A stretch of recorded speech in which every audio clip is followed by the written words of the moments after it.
Good morning everybody. We are going to discuss about the concept of banking. And in related to this concept of banking, in the earlier content we studied about the various services that a bank gives towards its customer. On the understanding of the services, we understood that bank plays a very important role towards the customer by helping out him in various aspects.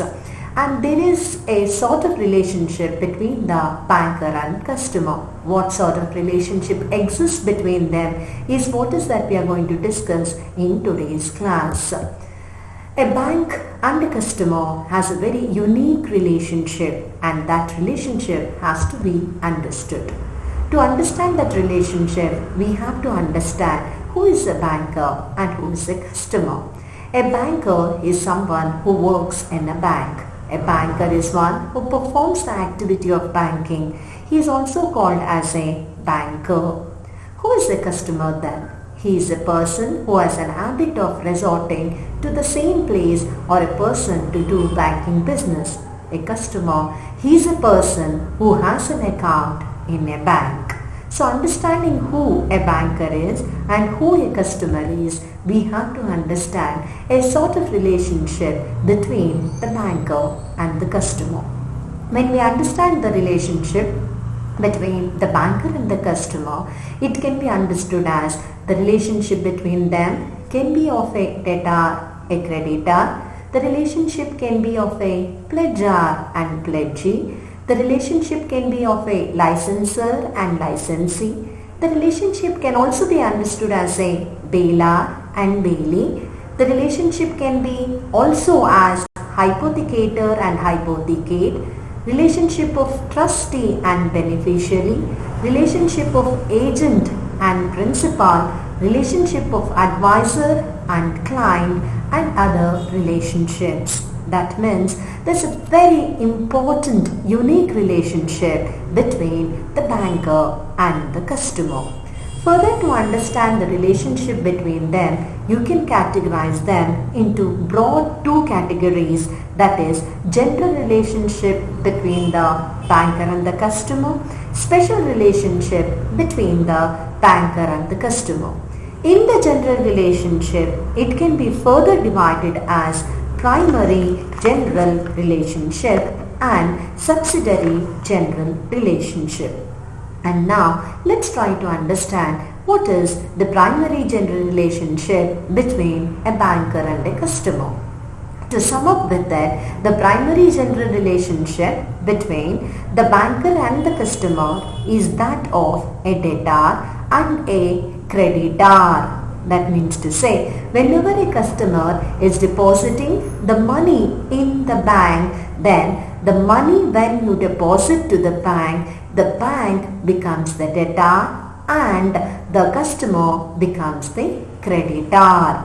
And sometimes this relationship can also be understood as whenever you deposit money, you open an account in the name of the customer. The relationship that exists between the two is that of a debtor and a creditor.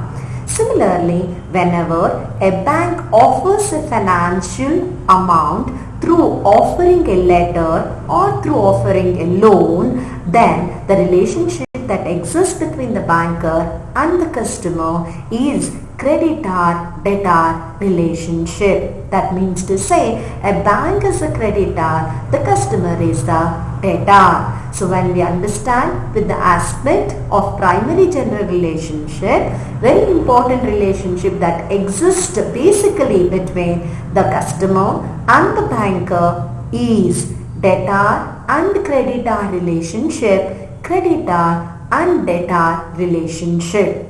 Debtor-creditor relationship exists when customer deposits the money in the bank. Creditor-debtor relationship exists when bank offers the financial amount through loans and letters of offer. Then this relationship is creditor-debtor relationship. After understanding the primary general relationship, it is very important to understand the subsidiary relationship between the bank and the customer. The subsidiary general relationship. In this, we are going to able to understand a bank is acting as a trustee to the benefit of the customer by safekeeping the deposit and hand over the same when demanded. Thus, trustee is the banker, beneficiary is the customer. So what is it we are going to understand is the relationship between the banker and the customer is that of beneficiary and trustee relationship. So it's a very important relationship because the beneficiary is the customer, the trustee is the bank. Who is the beneficiary then? Beneficiary is a person for whose benefit property is held by the trustee. So the property is held by the trustee for somebody's benefit. So with whose benefit the property is held, that person is called the beneficiary. So trustee is the one to whom property is entitled to be administered for the benefit of the other. So if a customer keeps, for example, I'm just explaining you, if a customer keeps certain valuables or securities with the bank for safekeeping or deposits certain amount of money for a specific purpose, the bank, besides becoming a bailee, he is also a trustee because the money or the security so kept cannot be disposed. It cannot be at the disposal of the bank. That means you cannot use it for any other purpose. The banker cannot utilize that money or the security as he desires since that money does not belong to him. So he has to hand over the same thing in the same manner when demanded. So bank will act as a trustee and work to the benefit of the customer by safekeeping the deposits and hand over him the same when demanded. This relationship that exists between the banker and the customer is called beneficiary-trustee relationship. Further, to understand this general relationship, we can also understand there is a relationship between the banker and the customer as a principal and an agent. A bank acts as a principal. The bank acts as an agent. What does he act here? What does this relationship say? We have to understand. To understand this, keep in mind a bank is acting as an agent for a customer to collect and process the customer's check. So whenever a customer wants somebody to collect his check, the bank is acting as an agent because he is performing various agency services. We had discussed in the previous class that the bank performs various agency services, that is making payments, collecting of money, deposits and other things. So when a bank is acting as an agent for a customer to collect and process the customer's check, accept the customer's instructions in other services such as foreign exchange, buying and selling, stock and shares, payroll management, etc. The customer is a principal in the contract of services. Thus, as principal, who is the principal? Principal is a person on whose behalf of work is done. Agent is a person for whom the work is done. I must be very clear. Agent is a person for whom the work is done. Principal is a person on whose behalf of work is done. Ancillary services such as collection of check, bills, bonds, etc. They undertake to pay regularly the electricity bills, phone bills, etc. So the relationship that arises out of these ancillary services is that of a principal and agent between the customer and a bank. This relationship ceases, that means it comes to an end once the customer dies, or he becomes insolvent, or he becomes insane. Further, to understand the subsidiary general relationship, you have another sort of relationship between the banker and the customer, that is called as bailor-bailee relationship. This relationship basically exists when you are able to understand what is bailment.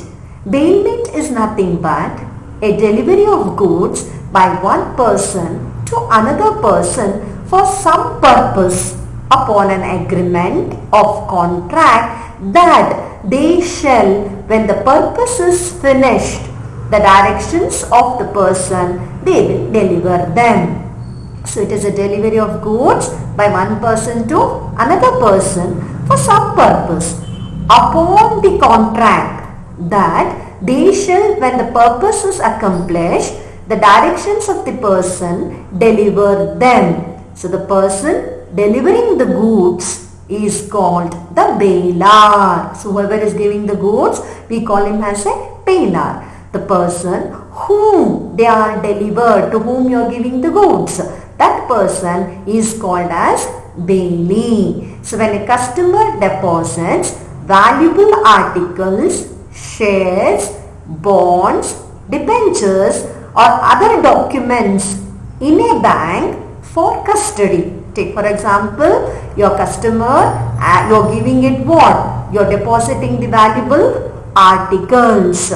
You are giving your shares, bonds, debentures, everything to the bank for custody. The bank, besides being a trustee, is not only a trustee there, but he is also acting as a bailee, and the customer is the bailor. So what is a banker there? The bailee. What is a customer there?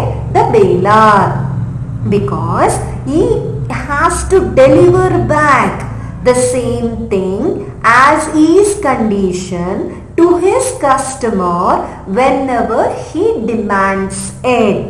That is why the relationship of bailment exists in this situation. As we have understood, bailment is the delivery of goods by one person to another for some purpose upon a contract that they shall, when the purpose is accomplished, the directions of the person delivering them. So the person delivering the goods will be the bailor. The person whom they are delivered is called the bailee. There are certain duties as the banker, the bailee, to his customer, the bailor. What are those duties that he has to know here in this relationship is, he has to take care, reasonable care of the goods that is being bailed. That means if you have kept some goods in the safe custody of the bank, he has to be careful. He has to take care of those safety of the goods that has been bailed to him.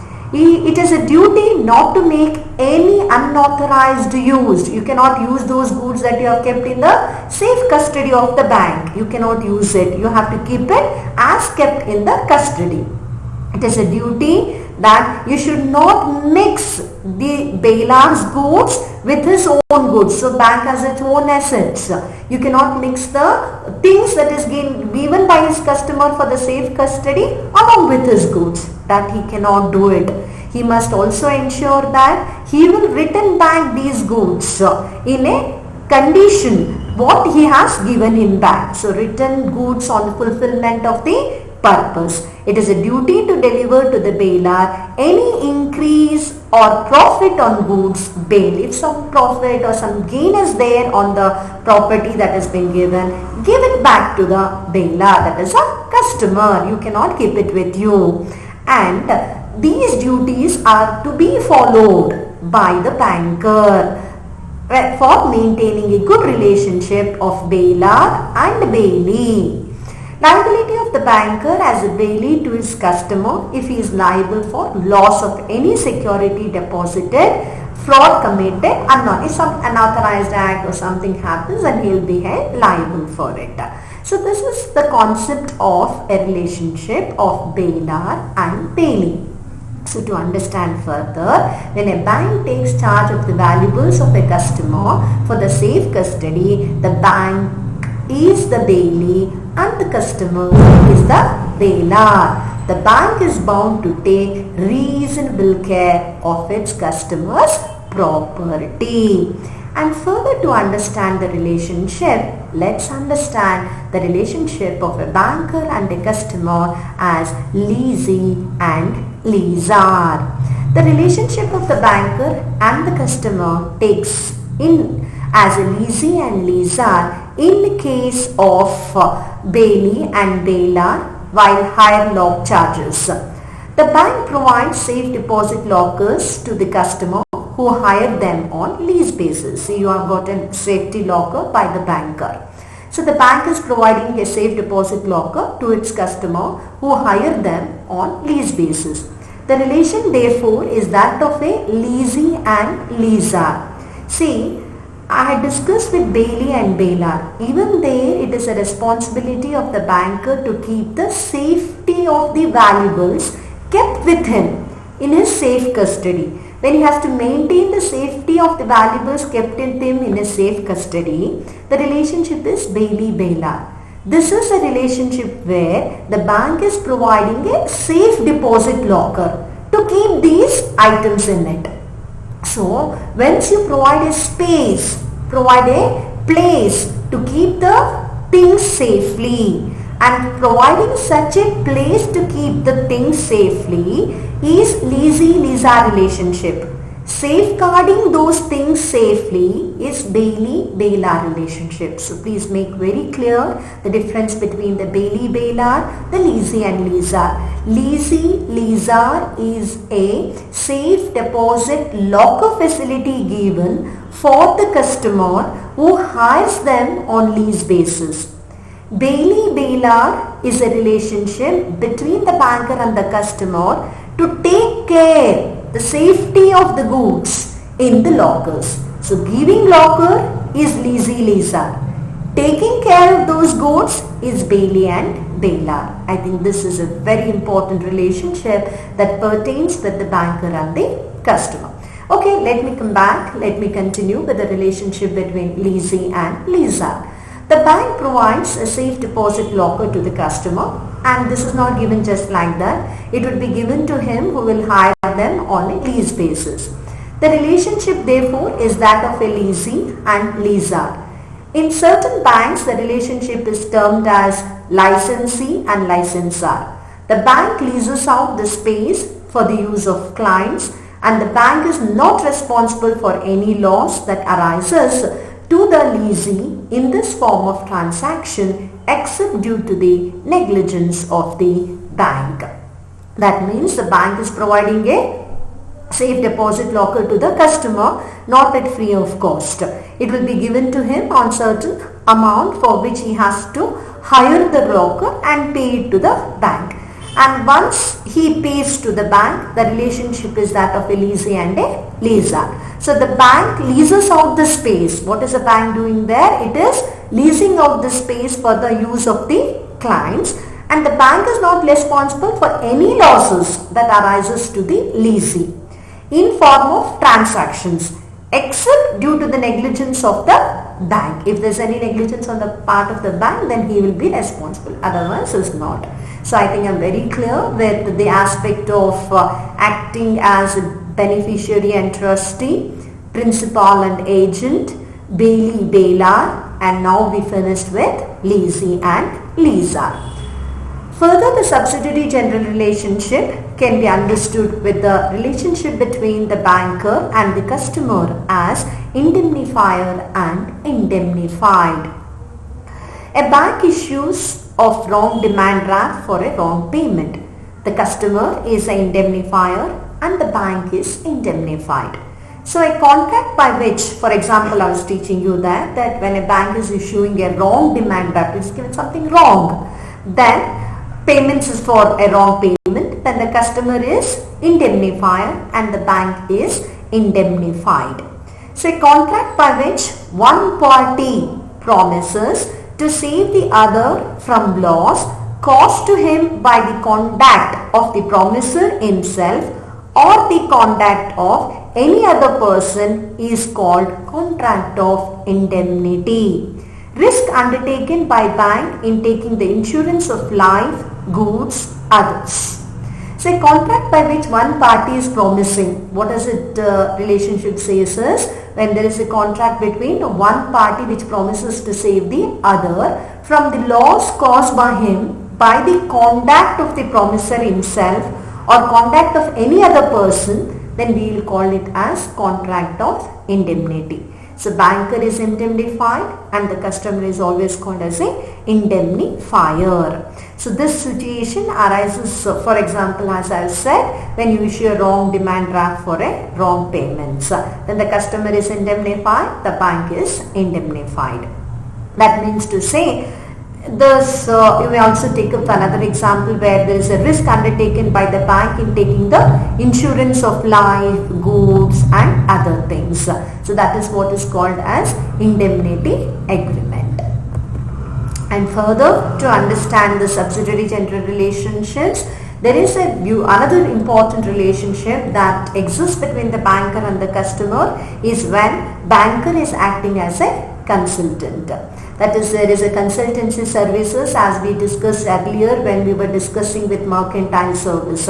When we told with mercantile service, we were telling that bank not only gives money to them, but it also gives various consultations regarding financial issues, legal matters, then economic policies and technological issues, technical issues and various other things where it requires an advice. So what the banker does is it gives him the consultation services. So it acts as a consultant towards his customer. Some banks, what they have done is they have opened some special departments to give consultancy advice to their customers in matters like how to make payments of taxes, how to make investments, how to carry on managerial functions so that their administration in the business can be done in a right manner. So now in this relationship, banker will act as a consultant. Further, the banker will also act as a guarantor. A guarantor in essence, for example, we had also discussed about the aspect of letter of credit. It is a letter of credit is something which has been given by the banker to the customer to give it for the presentation for the payments. When he has no money with him, he can just give this letter of credit and then the amount will be settled on behalf of the customer by the banker. So that means what is this letter of credit? And this letter of credit is something which is given as a guarantee towards the customer by the banker. So banker is acting as a guarantor who gives guarantee to its customers by issuing a letter of credit. So guarantor means who? Guarantor is the one who gives a promise to answer for the payments. He is a person who says, I am ready, I am going to give the money on behalf of him, you need not worry. So guarantor is the one who gives a promise to answer for the payment of some debtor, the performance of some duty in case of failure of the another person. If you are not able to do it, don't worry, I will give it to you. I will help you out in payments. You need not worry, you people are safe here. In that way, when some assurance is given, that assurance when it is given by the bank, we will call it as bank acting as a guarantor, and the relationship exists as a guarantor and guarantee. So guarantee is a person who gives promise to the answer for the payments of some debtor of the performance of some duty in case of failure of another person. He answers holder to guarantee that any fraud of contract or promise are to discharge any liability by the borrower. The guarantor would make good the same as on the terms of agreement made in writing. So banker as a guarantor gives guarantee to his customers by issuing the letter of credit. And further, to understand the subsidiary general relationship that exists between the banker and the customer is that of mortgagee and mortgager. So what do you understand by mortgage? It's a very easy one. I think you people would have come across or heard many times that I have to take a building but I don't have money to purchase that building. Then what to do? What will he do to purchases? He will just go to the bank. As an individual I am talking, not as a businessman. Suppose as an individual, if I have to go and purchase something and I have no money to purchase, what is that I do is I go to the bank and say, sir, I don't have any money to purchase this property, but I am in need of it. I have to purchase. Then what the bank does is it says, okay, you give those properties agreements to me. I will take it on behalf of you, pay you certain amount of money. And in that situation, when a bank agrees to transfer the money by making payments for transferring of the immovable property in his interest, and such agreement that takes place between the buyer and the banker is what is called as mortgage. So to be very clear, the building which I had to purchase, I didn't have money. So what I did, I went to the bank and I said, I will give the property to you. You take it in your interest, my property in the interest of the bank, which will pay me on behalf of myself. After that time, you're going to get the money back, and later if I clear your money, the property is mine. So this sort of an agreement that gains between the immovable property for the purpose of securing payment of money on a transfer of interest is called mortgage. So it is an agreement of transfer of an interest in specific immovable property for the purpose of securing payment of money. So I have to make you clear that the relationship between the mortgage and the mortgager is a very important relationship between the banker and the customer. Mortgagee means a person who gives an immovable property by way of pledging his property as a security for debt. Mortgager is a person who transfers the interest in specific immovable property by creating mortgage. So this relationship that exists between the banker and the customer is called as mortgagee-mortgager relationship. So banker has to perform the various activities, and through those performance of the activities, these relationship exist between the banker and the customer. So to conclude, the banker and the customer will have a relationship, general relationship, special relationship. The general relationship is debtor-creditor relationship, creditor-debtor relationship.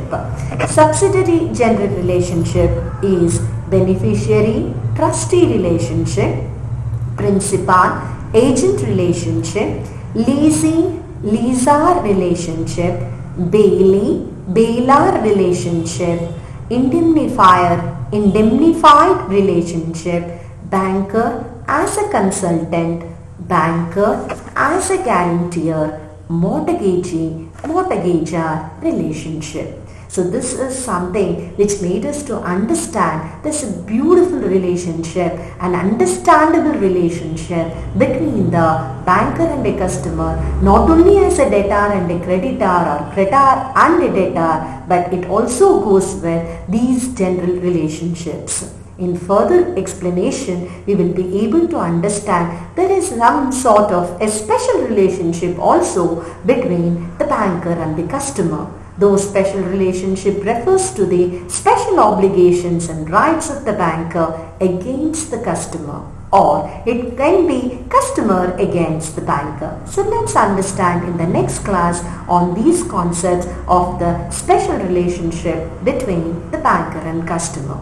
To highlight more on it, you must be able to understand, even to make us more familiarized with the concept, there are various multiple choice questions being given to you which you must be able to answer, you must be able to discuss, and that discussion may help you out to understand better the concept. Thank you.